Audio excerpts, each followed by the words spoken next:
Hello and welcome to Favorite Rugby on Favorite Sports, and some breaking news that is currently rocking the rugby world as KURTLEY Beale has been arrested in Australia, followed several charges of sexual abuse, which is ending off a really, really bad week in the rugby union world. Because earlier this week, we saw Rufus McLean being suspended by the Glasgow Warriors and not called up to Scotland after pleading guilty to domestic abuse, a case that took place in December. And as we head into what is supposed to be such an exciting year, an exciting time for rugby, it is so sad that our game and that sportsmen continue to sort of let us down throughout the world with this sort of crime. And we've got to start taking a bigger stand. We've got to start really getting rid of it. I mean, as somebody who sort of sits in South Africa, where domestic abuse and gender-based violence is such a high prevalence,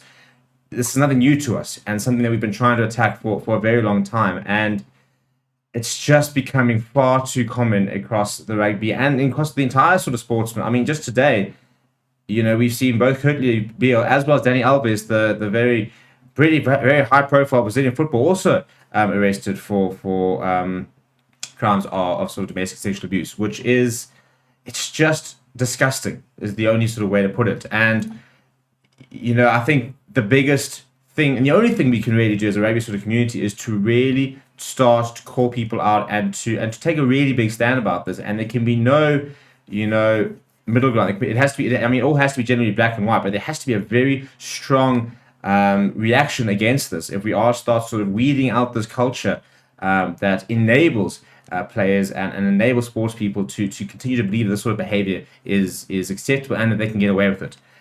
So in terms of what's happened with KURTLEY Beale, there was a statement that was sent out by Rugby Australia, and they seem to have taken a pretty strong stance. So this was the statement that was sent out earlier. It says Rugby Australia and the New South Wales advisor KURTLEY Beale has been suspended from all forms of rugby with immediate effect pending the conclusion of legal proceedings, as well as Rugby Australia's own investigations.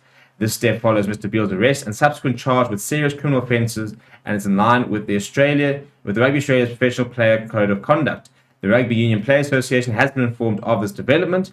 As it remains a legal matter, there will be no further comment until the conclusion of these proceedings.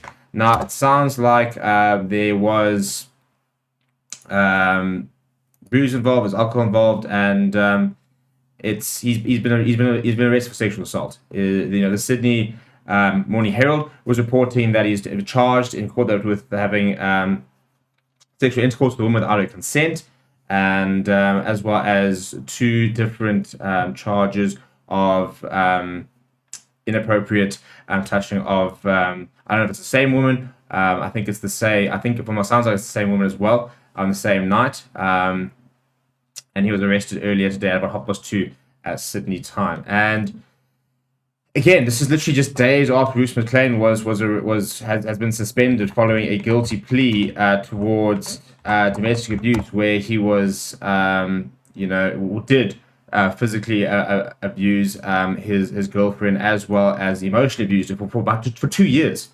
And I think that Glasgow's come out and suspended him as well, but it's sort of a similar statement where they said that no further statement will be issued until sort of see him taking their call. But we've got to take a big stand here, and I really, guilty, innocent until proven guilty and all that. But if there is any small merit to any of these charges, Rugby Australia have to come out and make a big stand. They took a big stand against Israel Folau, which I still do think is the right stand.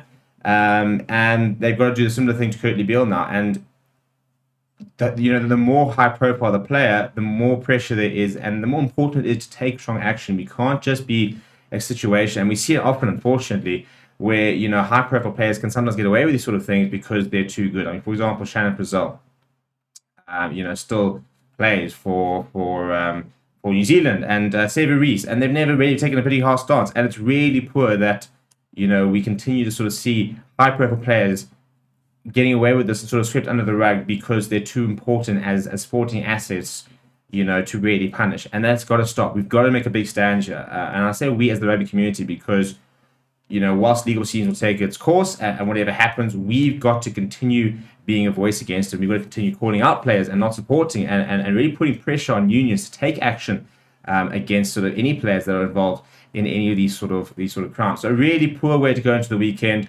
It's good to see that Rugby Australia has taken quite a quick stand. They have released a statement. They have suspended him. And I personally think if there's any merit to this, we will not see Kurtley Beale on the rugby field. We should not see Kurtley Beale on the rugby field. In fact, if he's found guilty, I don't want to see Kurtley Beale walking freely ever again. It's disgusting, and we've got to.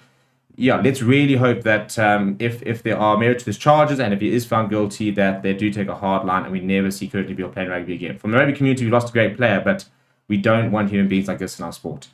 But yeah, if you have any thoughts or any comments, please do put them down in the comments below as well.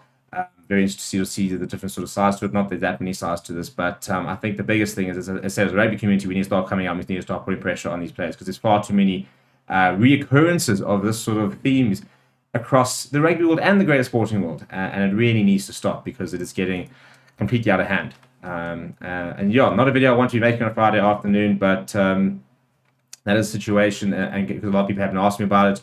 And if you have any other sort of if you want to try anything else, just check out our website as well. We'll have the statement up as well on foreverrugby.com. And yeah, I'll chat to you soon, and hopefully much brighter and more positive news, unfortunately.